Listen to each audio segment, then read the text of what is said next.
Good afternoon, everyone. This is Greg Shank with the Shank Company, and we're coming to you again today from sweltering Columbus, Ohio, with another episode of our podcast.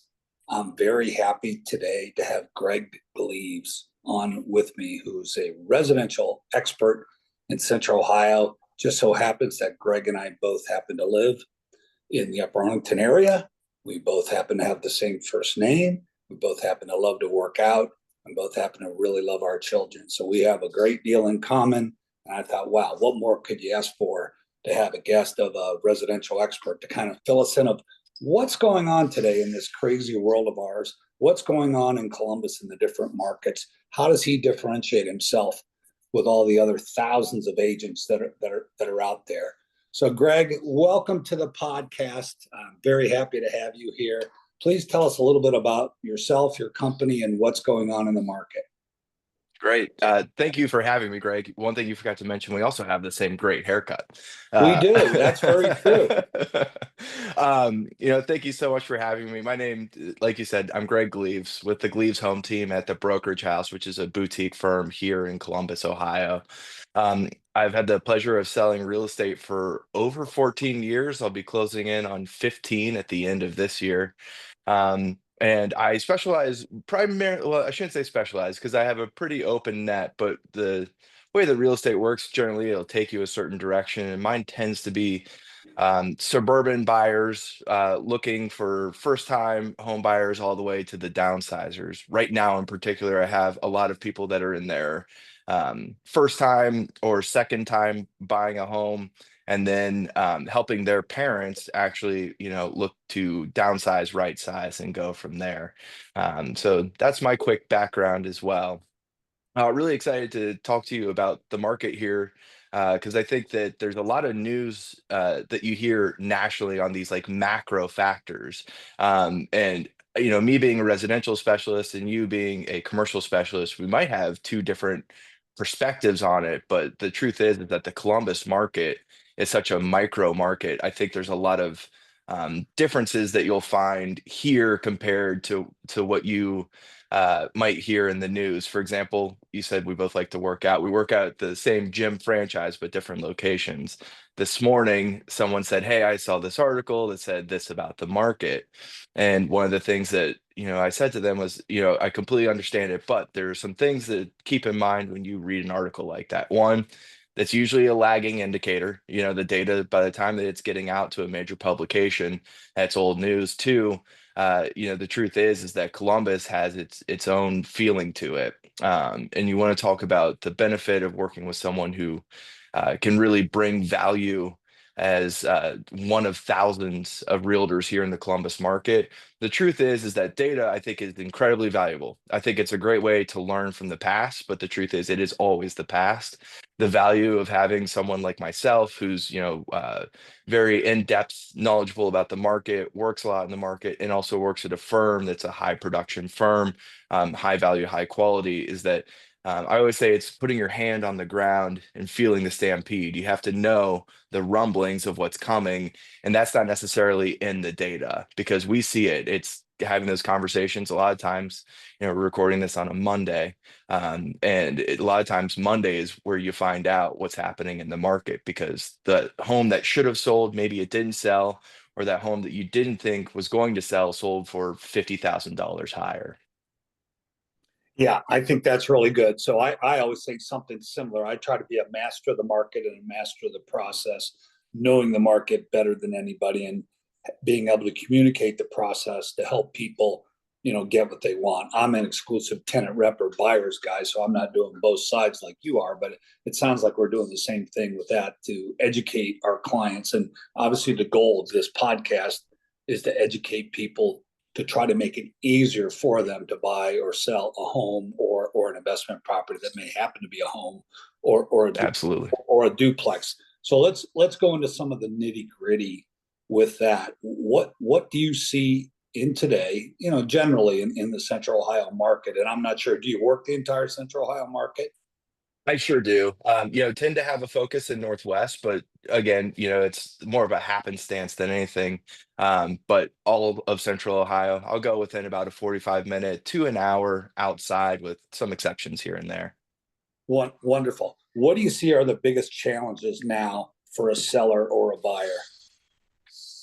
It's interesting because the market definitely is changing. People sometimes call it a shift, and certainly that's a term that might be accurate just by its nomenclature. However, I don't know that it's necessarily a huge shift. It feels like there's a little bit more balance. So, the market at this exact moment here in the heat of summer, where typically we would see the market continue to be a big swing, is a seller's market. It's actually pretty balanced. So, for sellers, the challenge is if you have not been investing in your home and you've been treating it like it's still the COVID or immediately post-COVID era where you could put minimal money into your home, someone's going to buy it, you're going to see this great appreciation. That no longer is the case. It's really the story of the market from what I have seen, my colleagues have seen, it's the story of the haves and the have-nots. The people that decided to take their money, put it into their home, bare minimum doing good maintenance into their home, so that you're hedging against people having to put cash into the not sexy things. And then, of course, the ones who then go the next step and do these, do the mechanical, the not sexy stuff, but then also make it an aesthetically pleasing product. They're doing great. But there are a lot of people who have not invested into their homes. And those are the ones where you see that there's a significant drop off for them. I'll give you an example. I showed two homes on the same street. One home was, I want to say maybe like 2,300 square feet. And it wound up going in contract for $100,000 over list price. And it was priced right. Yeah, Wow. humble opinion, higher than I would have expected. But then around the corner, a home with 500 more square feet sat through the weekend. And I think that the final selling price, the disparity will be the smaller home that was absolutely beautiful, no cash needed to be invested into it, is going to sell for $300,000 more than this home that needs some work, needs some love, but it has not had that money invested into it. And you think about it, would that $10,000 a year over several years, or even just going into it pre-market with an extra 20, $30,000, would that have saved them $100,000? So that's the story of the market on the sell side. On the buy side, if you have an open mind, there's actually a lot of opportunity out there. But the story of the market, no matter whether it's full buyer's market, full seller's market, if you want the beautiful home, you're going to pay for it. And it's going to take not just obviously price, but it's going to take additional terms like as is. You still see sometimes people waiving inspections, which professionally we never like to recommend, but we do see it in this market. And then the big one that we see is appraisal gap coverage. Columbus has a lot of money in it. There's a lot of legacy. There's also a lot of people that since COVID have been able to invest well and have options in front of them, as well as when you're talking like millennial buyers, they have parents who are in the boomer generation that have investments that have appreciated greatly that they then can leverage on behalf of their kids and give them access to cash, refinance out, or create some type of a mortgage option to them. So you're competing against cash, whether you're using a loan or you're using cash a lot of the time anyway. So when you're using a loan, you have to offer some kind of pre-negotiation in case your appraisal came in low. So there's the challenges that you're seeing on both sides.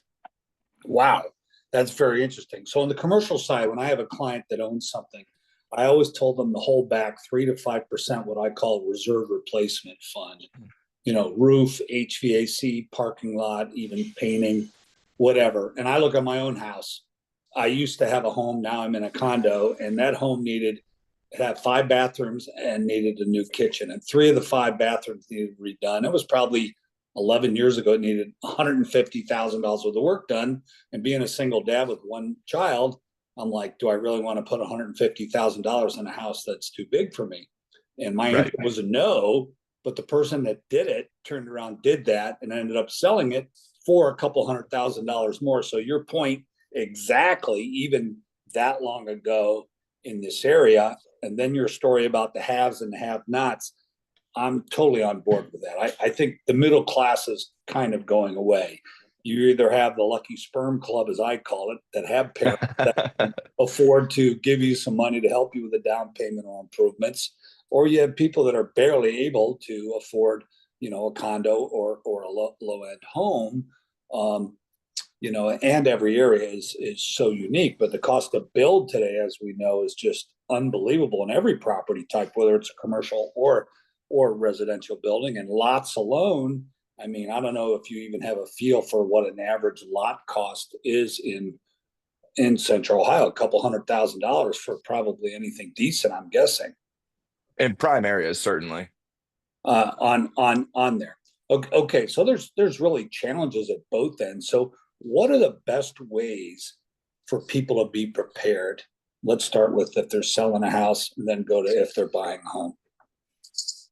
There is a universal truth on both sides, and it's fighting human nature, and it's the word be prepared. It's having the conversation in advance. Most people know they probably will sell their home 6 months, a year, something like that in advance. There are a lot of times that I'll have sellers that'll say, hey, uh, maybe I run into them at the grocery store and they say, hey, just so you know, we're kind of playing with the idea of selling our home. And it's tough because you don't want to be too pushy because you have to understand human nature. But I'll say, hey, I would be more than happy to come over, have a conversation with you, just to walk through the home so that we could start to get a head start on getting the home show ready. Because the sooner that we start these improvements or repairs, or maybe you're in great shape and it's just good to know, the better.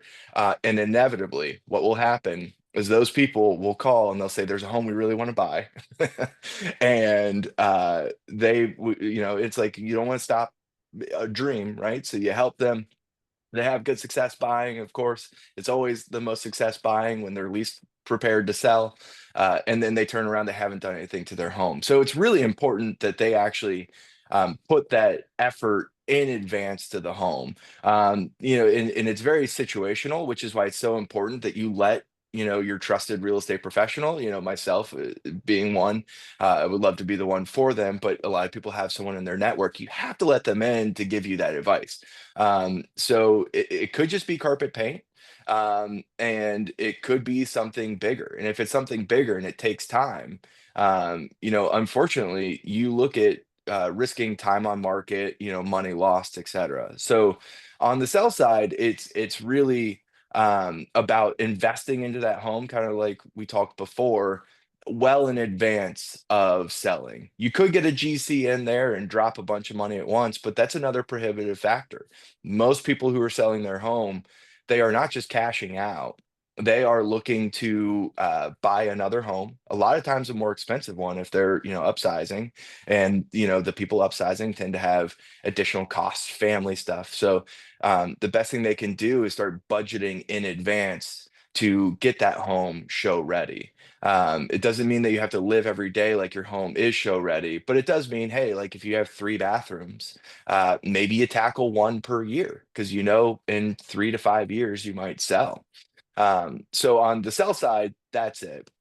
On the buy side, having a conversation with a lender is probably the most important thing that you can do, is actually understanding your financial ability. Whether you're a millionaire or you're someone who just got your first job, it's there are so many factors involved in being pre-approved and having a strength of pre-approval and things that really impact my ability to help you, that all and it's a 30-minute conversation a lot of times. Maybe it's another 30-minute hour worth of getting some paperwork together, which by the way, if it takes you longer than an hour to pull your paperwork together, all the more reason that you should just be doing it now instead of waiting until later, because that's when surprises happen. It makes you look bad. It makes the realtor look bad. You're hurting your chance at your dream home. You're hurting some seller who's counting on you to move on. So on the buy side, being prepared just means understanding your money well. If you're an experienced buyer, the rest of the criteria is a lot more lax because you understand the market, you've been through it. But first time buyers, especially coming in and just doing a buyer consultation. I'm a big believer. I'd rather you come in 3 years before you buy a home, and we touch base every 6 months just to check in, and you say, hey, I don't. This isn't the year, this isn't the month. That's totally cool, but at least we laid some kind of foundation. And if we had to re-up a buyer consultation when it's time that you actually get serious, I don't mind investing that time. Everyone gets so concerned about using time and thinking that it's a waste of time. But the truth is that from a real estate professional in residential, the most valuable part, especially with a first time buyer, sometimes a second time buyer who's it's been a while, it's that consultation, laying a foundation because the market changes. And then when you actually get serious and go out to the market, just re-upping because the basics of a transaction, they stay the same. But what changes is what's happening in the market. So get the foundation early of understanding what's happening, understand where your money's at so that you can get it better by the time that you're ready to buy.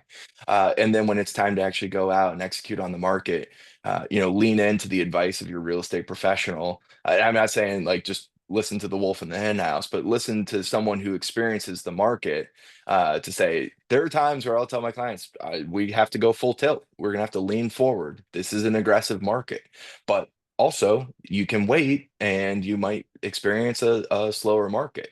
Usually there's a trade-off when you need to lean in and get you're gonna have better inventory. Cuter homes, you're going to have more competition. When you're going to have the opportunity to maybe get a deal, it's usually lower inventory and it's going to be less cute homes. That's just the truth of it. So, on both sides, having a conversation early is really the theme.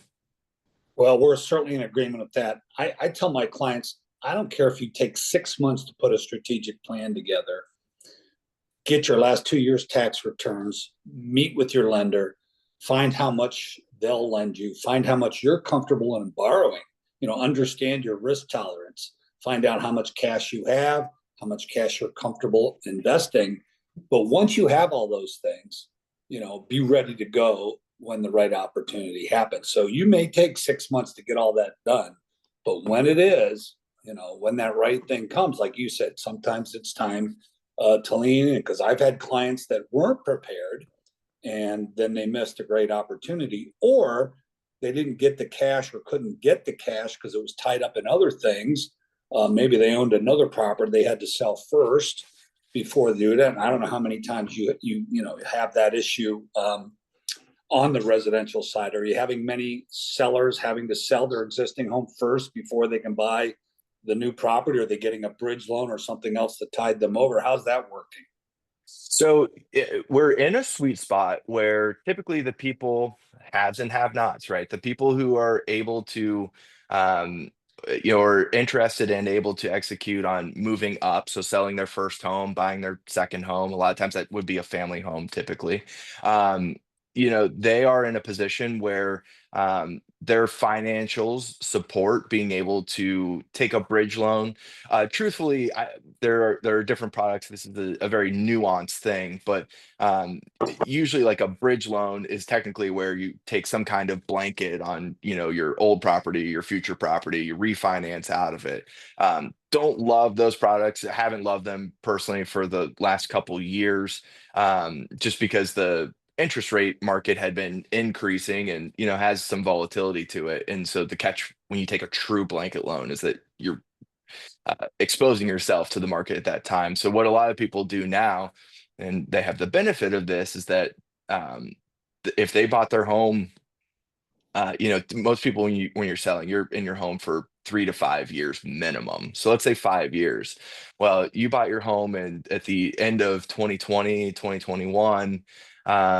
And although we've seen interest rates climb, we also have seen inventory decline. So we've had this supply demand that's created appreciation regardless of what's happened with interest rates. So they're sitting on equity. And usually what will happen is that they take a home equity loan. I try to be strategic. I had a brief stint as a lender, so I'm mildly familiar. I don't consider myself an expert because that world changes so fast, but they take a home equity loan. They use that as their down payment on the future property. They get to lock their interest rate to the market at that point in time. And then on the back end, we sell their home. It is definitely a lot more difficult to sell your home first because, there's not a lot of opportunities for homes that are really, if you have competition, you're not going to get a home sale contingency on the place that you're purchasing. So if you're open-minded about it and you're willing to hunt for a deal, and some people are like that, it's just like, hey, I just want new, something different. You can hunt for that, and I certainly have done that. You can always look for trying to put your home on the market, feel out the market, do extended possession for as long as you can. You can get 30 days possession in this market, still pretty healthily. It used to be you could get 60, you could be pretty greedy about it. That's not as common now. And then the third option, which I hate to say, but it's more likely the case and something I see a lot. It's going to mom and dad's for a little bit. Get your money right.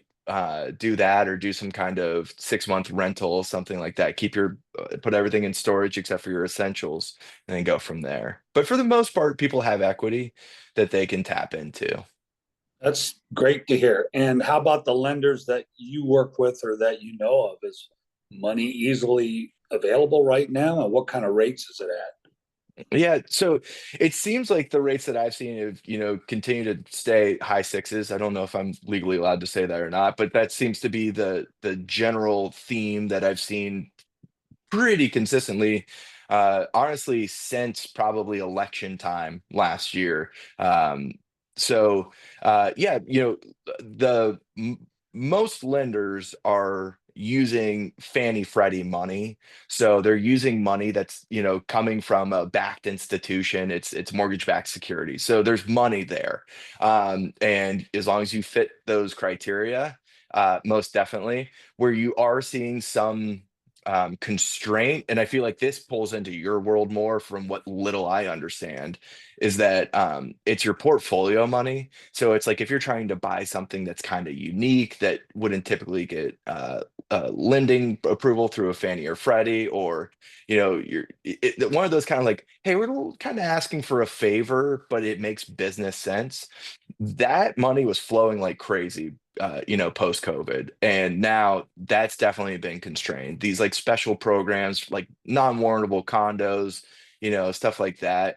Um, you'll still have some banks that really specialize in it because they've done it for so long that they have the money allocated as part of their budget. But that's the big thing that you'll see is that banks, it used to feel like there was no end to the money for those special products. Now it's like, hey, we've got it, and sometimes it's gone. Interesting. So, how long from start to finish? If the people go and they take everything that you've told them to be prepared with, how long is that taking now to get approval from start to finish? For a pre-approval or going from like in contract to close? No, for pre-approval to just, go into the bank or a credit union, whatever it is. Oh, seriously, it could just be a 30-minute process. It just depends on how clean you are. Like if you're a straight W-2, no commission, pure salary, like let's say the engineers of the world, where it's like, hey, if you work at Honda, and you've made the same money with steady increases over the years, and you've got your W-2s readily available, we could almost literally hop off the phone here. You talk to a lender, we could go right on a home and be okay this after, it's already afternoon, but in an hour from now, Wow. assuming you could have that conversation. So It's funny being a straight commission salesman. It's never worked that way for me. So no. I've actually paid cash for some homes because they gave me such a hard time. And I bought my son a home about 3 years ago and used an equity line of credit from my stocks because Yeah. it was a bidding war basically, and I didn't have that kind of cash just sitting around. So it's interesting um, how that's changed and how that's going. So, what are obstacles people are facing now in the lending or the overall buying process right now? On the lending side, it's funny because it's something I was thinking about when you're talking about your clients, and I feel like you might be able to relate to this. The one thing I will say is that the more intellectual someone talks about their money and the more confident they are about their chances of getting pre-approved, typically the harder they are to pre-approve. Because uh, if you have a sophisticated approach to your finances or your way of making money, you are the person that they are looking out for. And so for us, we're both self-employed, and it just in nature, our job creates a sophisticated understanding of our finances. It's a sophisticated way of making money. It seems simple on paper, but technically we have write-offs, we have all this stuff. So commission people are almost always the toughest ones because they say, I make great money. No doubt. How do you make it? How does it look on paper? That's the big thing. So the obstacles on the lending side really are just related to the complications of what your finances are, but can be sorted out again in a 30-minute conversation and maybe a 30 minute 1 hour follow-up of hitting a pre-approval link and doing that. The challenges in the market, to be honest, I'm pretty optimistic about the market balancing out. If you're a seller looking to absolutely cash out on the market, the great news for you is that you've had your home for 20, 30 years and you've made a ton of money. Maybe you're not thrilled that you didn't get to eke out that extra 30 grand, that you could have greedily got in the market of past.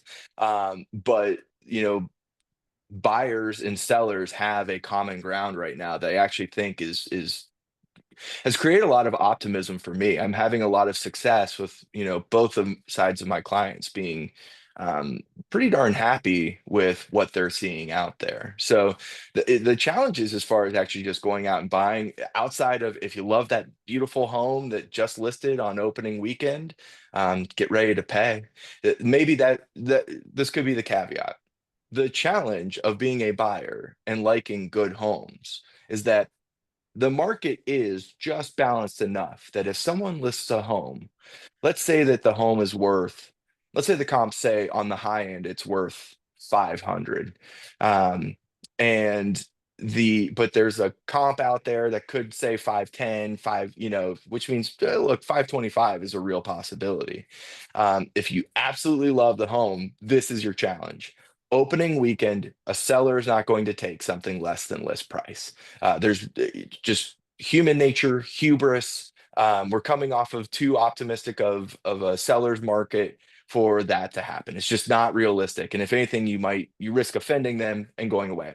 So the question is, if you're not willing to be the person who pays the 510, 515, 525, but you really want it because there are comps that say it should be worth 475, are you willing to wait until Monday after the opening weekend to come back and write an offer on it?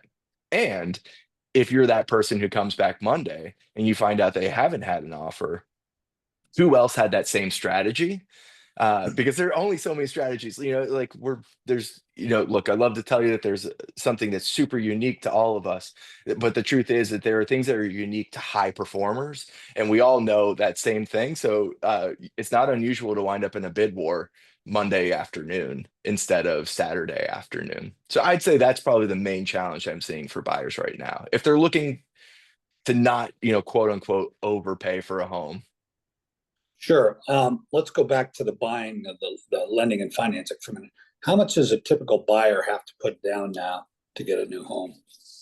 So the question really becomes, and always has been, but it has been stressed so much more now. It's about monthly payment. It's what are you comfortable paying per month, and how does that translate to your down payment? One of the ways I always say that you can kind of tell the difference between an experienced realtor out there, especially someone who has knowledge in the financing department, is that if all they do, the only thing they do is preach about down payment percentages, then they're not servicing you at a high level. I don't think that they're working with lenders who are servicing you at a high level, because everything translates to how much per month do you want to spend. If your goal is to be at $3,000 per month, you got to backtrack it. And at the end of the day, the more money you put down, the the lower your monthly payment, the less you put down, the higher your monthly payment. And then you have things like PMI and all that, which I don't think is scary. So, and I think this is possibly the direction you're going with your question, which is, look, you could do, some products are 1% down. You could buy in an opportunity zone, find a product that allows you 1%. 3% down conventional is also, a very realistic one. I think 5% conventional is the healthiest. Of course, you have options like VA, which would be 0% down. With VA, the keep in mind the way their rates are. If you don't have a disability factor that takes away your funding fee, that 0% comes with a couple percent funding fee as a heads up. You have FHA programs, which are 3.5% down. But if you're looking at FHA and you were looking at 3.5% for FHA, the advantage of using a product like that is usually more credit related, because they are a little more open-minded on debt to income and credit, because the down payment side of it, to be honest, is almost more advantageous to go conventional. Of course, 20% down gets rid of PMI from the jump, but like you could also do 15% down and get rid of your PMI in a handful of years. Or, with just the combination of appreciation and, doing your monthly payments. So the options are pretty endless. Well, for not buying a home for a while, that, kind of opens my eyes. So percentage wise, maybe you don't know this. How many people put 20% down that don't want the PMI, or how many put 5 or 3, or the other options that you're talking about? Do you have any feel for that? How many does what categories? Um, I would never want to state a statistic that I don't know for sure, but I'll tell you what I see happen a lot is that, certainly right now we're seeing a lot of people doing more of the 5 to 10%, but again, it's have nots, right? So, in your like 200, $300,000 buyers, I feel like it's a lot more 5, 10%. In your like $1 million buyers, you're going to see 20+%. In a big part of when you're in the $1 million price point is that you almost have to have the 20, don't have to, but you almost really, really want it, because jumbo rates are so significant that you really want to keep yourself under that threshold if possible. Now, something that you're seeing as a strategy is that you might have enough for 20% down, but you really love a home and it gets competitive, and you need some of that cash to be able to offer as appraisal gap coverage, which is pre-negotiating a short appraisal like we briefly touched on before. So it's not unusual that what you'll see is people that have 20% down, they'll actually move to a 15% down option in case they need that appraisal gap coverage. Let's say they have to use the cash for covering a short appraisal, then they stick to 15% even though they were a 20% buyer, and bank on appreciation or wait for a big check or something like that, and knock out their PMI. But I definitely don't know the pure statistics, but I can tell you, as a theme, everything's bifurcated. In the lower price points, you're definitely seeing lower money down. And in the higher price points, you're seeing more money down. And truthfully, you're seeing it's like, here's your higher money down, lower money down, and their price points. And ironically, their mortgage payments are more like that because of the money that they've put into the home. Wow, very, very interesting and informative for our listeners. What about, people that are from outside of Columbus and don't know how great a place this is? What is like an average house? And I don't know there's anything like really average, but what is an average or median cost home going for these days in Central Ohio? So, I want to say that the numbers in Columbus average out to like, your 300s. And I think that if you were looking and the areas that I tend to serve, which is a lot more of like the Northwest Columbus, the more suburban type areas, you're really looking at a minimum investment, unless you're buying a condo, but let's just say single family homes, a minimum investment of, 300 would be on the very low side. And then, 350 is probably a more realistic low marker. And then depending on what you're adjusting to, if you're moving from someplace that has, yeah, let's say you're moving, let's just stick within Ohio. Let's say you're moving from Toledo, Ohio. If you want that same home that's $500,000 in Toledo, you want to buy in a similar type area here in Columbus, you're probably looking at almost doubling your expenses That's a, or price point. yeah. Um, so, I but was if you're moving from California, hey, it's all a win. So it's funny you said that because right out of college, I wanted to stay in Columbus. Interest rates were 17%. And the first job that I took moved me to California. I lived on the beach in LA, swore I was never going to move, was the top salesman at my company, and could not afford a home out there.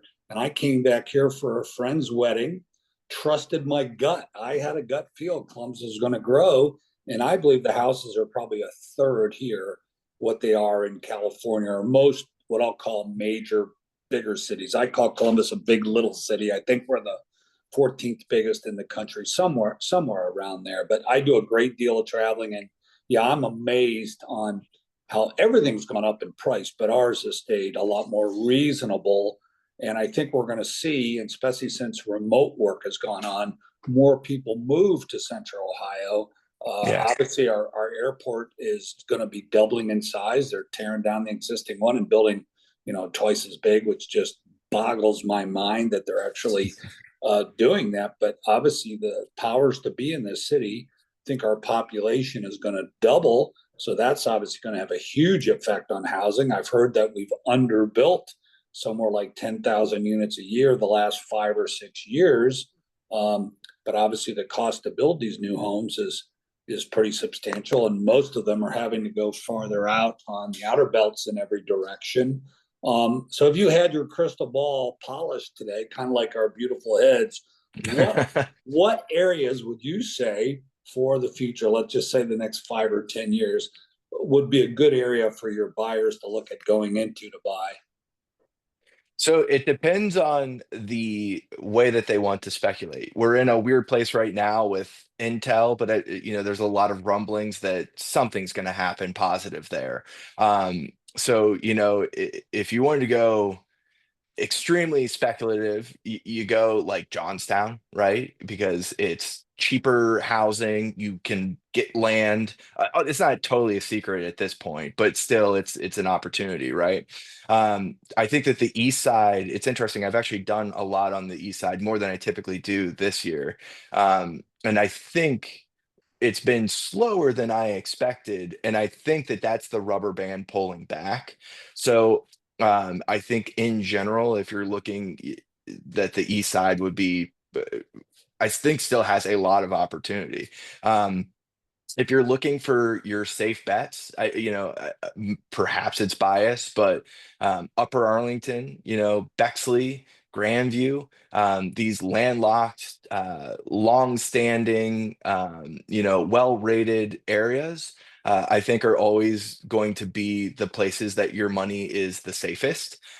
Just like when you're looking at stocks, right? Like it's not necessarily going to be where your money is going to zoom up, but also it doesn't zoom down if things don't go the direction we hope. But it seems to just be this steady climb. So I think that those are your safe investments. Dublin, Hilliard's had just an insane explosion over really like it seems like the last 10 years. And sometimes what you'll see, like what I've seen in the Northwest quadrant, just because it's what I am most familiar with, you'll see like Upper Arlington would get like a big bump. And then all of a sudden, Dublin would catch up because it got too inexpensive. So everyone from Upper Arlington would say, well, I could just go to Dublin. And then Hilliard would have a big bump because everyone from Dublin is like, well, I could just I could go buy a home in, Ballantrae, or, I could find this same Dominion build from the 80s for so much less. And I think that that's the steady climb we've seen. So speculative, but not so speculative would be like Johnstown. Um, you have, but then you're going to see a lot of areas like you're seeing buildings and yeah, like Sunbury area. Man, what a great little trifecta. You've got outlet malls, you've got proximity. Some people don't mind that drive to downtown. It's going to be great for Intel. You're going to have a lot of people that can work from home in those computer tech related jobs, or only have to go in the office a couple times a week. So I think that there's a lot of opportunity there as well. I guess what I'm really saying is I think almost all of Columbus has tons of opportunity. So if you're looking to invest, let's say, I think East Side, I think right now is undervalued. That's good to hear. Okay, one thing we haven't talked about. So I do most of the office space with my clients. And downtown office space around the country, almost every market we track, is the softest or has the highest vacancy it's ever had.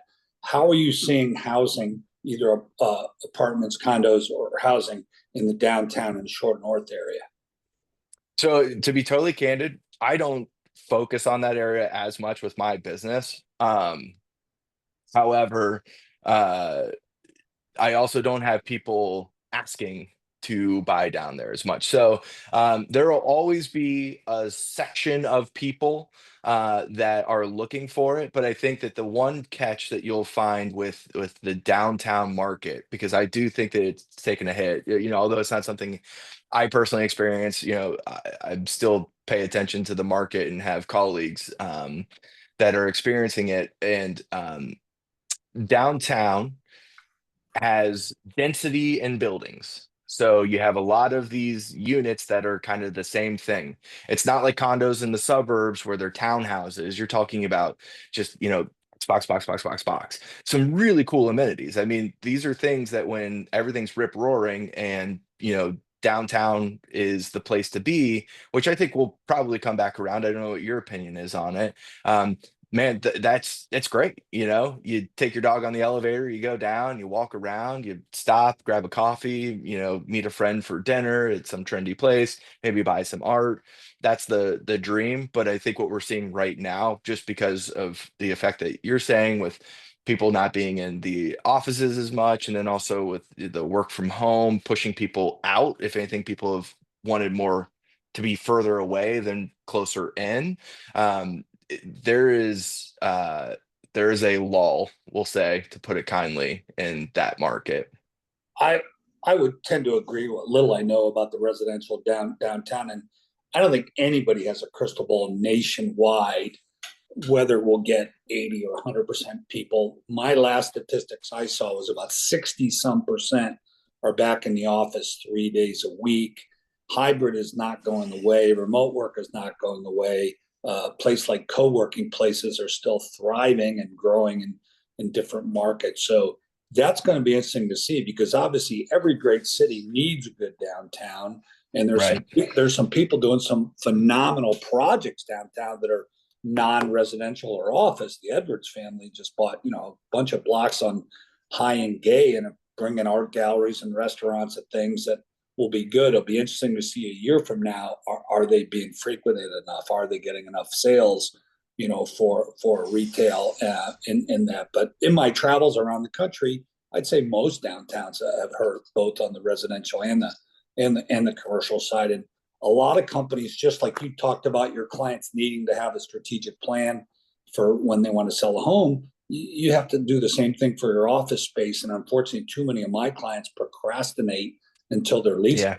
until their lease comes up, and by that time, the landlord's got them like this. So Yeah. just like you really stressed, to me, having a plan, being prepared, having plenty of time so you're not under stressed and you've got all your ducks in a row is gonna help. Before we let you go here, are there any other areas of the residential market or just what's going on in the residential real estate market that you'd like to discuss? Nothing in particular, but what I would say is if you are on the fence, if there are two camps of people that, and it's because it's so easy to misperceive what's happening in real estate. Again, because most of us get our news from, someplace that's not local. I think, Jim Weicker does a great job at the Columbus Dispatch of keeping up, but even by the time that he interviews someone, and he gets something out to print, that data is so old because I can tell you this weekend was busier than the weekend before. I think this weekend ahead is going to be slower because I think people are going to be on vacation. So, there's just for what it's worth, data is again always a lagging indicator. But I think that the market there's a perception that um, as a buyer, they can't afford a home because of interest rates, that they have to come out and they have to wildly compete. And I think that to some extent, I think that the real estate industry, I think that sometimes realtors, we kind of shoot ourselves in the foot because, they market to a seller by saying, hey, there it's a seller's market and you're going to make tons of money, which then the buyer hears and says, oh, there's no chance that I can do it. I'll say I think that's a misperception. I think there's a lot more opportunity. I think that even with interest rates being where they are, it may not be as bad as you think. And unless you have a conversation, which is like a no obligation thing with the lender, you don't really know what your opportunity is. And then to go out and most people discover that they're much more open-minded about the home that they're willing to buy. It doesn't have to be this perfectly polished home. A lot of times people move because they want a change of space, the amount of space. They want more or less. They want simplicity. They want more rooms, whatever that is. So those people who are scared to consider it, I'd say don't be scared. There's a lot of opportunity. It doesn't matter where you're looking in Columbus, to be totally honest. And then on the other side, you have um, sellers who think that because interest rates have gone higher, they go one of two directions. They think there's no opportunity to sell, and it's like, hey, you just got to fish the market. If you do these things, I think you'd be really interested to look at the comps because, yes, if the market's more balanced now, that technically means it's slower, but it doesn't mean that you haven't won big over the last 5 years. And if you have a goal that involves you wanting to sell your home, go for it. And then on the flip side, there are the people who want way too much money, and those would probably be the only ones where it's like, hey, unless you put the money in and you've done those right things, it may not happen. But if you have, there's still a lot of opportunity out there. Like we are in a place where honestly everybody's winning to some extent, which is a very, very rare moment. So I would just say my statement about the market as a whole is that there is a ton of opportunity. I don't want to sound cliche, like, because it's not hard to open Instagram and see a realtor say it's a great time to sell, it's a great time to buy. It's always a great time to sell or buy because the truth is that the needs of your life are what are going to direct that. And you can always look back, woulda, coulda, shoulda, right? That home that you had 11 years ago, if you kept it in the exact same condition, it would have been worth a lot more money. But hey, you sold it. You had money to be able to go do the things that you needed to do at that point in time. That made it a great time to sell because you needed to sell. That was the right move for you. So I'm not here to say it's a great time to buy or a great time to sell, but my comment on the market in general is that it's balanced enough that I think as a seller, you can accomplish your goal. And as a buyer, you can accomplish your goal. And it's a rare moment where you can truly say that about both. Well, we can't ask for any more than that. Again, I think we're both very fortunate to be in Central Ohio. All right, before I let you leave, let everyone know what's the best way to get a hold of you. Great, I appreciate it. So again, my name's Greg Gleeves with the brokerage house. And my cell phone is 614-565-9507. It is a cell phone. You can text me, you can call me. My email is greg@gleavesht, that's GLEAVESHT.com, or gleaveshometeam.com if you want to vet me. You can also check me out. I've got plenty of Google reviews so that I'm not someone who knows how to just talk slick. I'm actually backing it up with happy clients as well. Well, I'm so thankful that you've taken the time to be with us. I will be shooting it over to you once I've got everything edited. If you've liked today's podcast, please let us know if there's other areas and questions that we didn't hit on, whether it's residential or commercial. Please share that with us so we can get all your questions answered. Thank you and have a wonderful day. Thank you.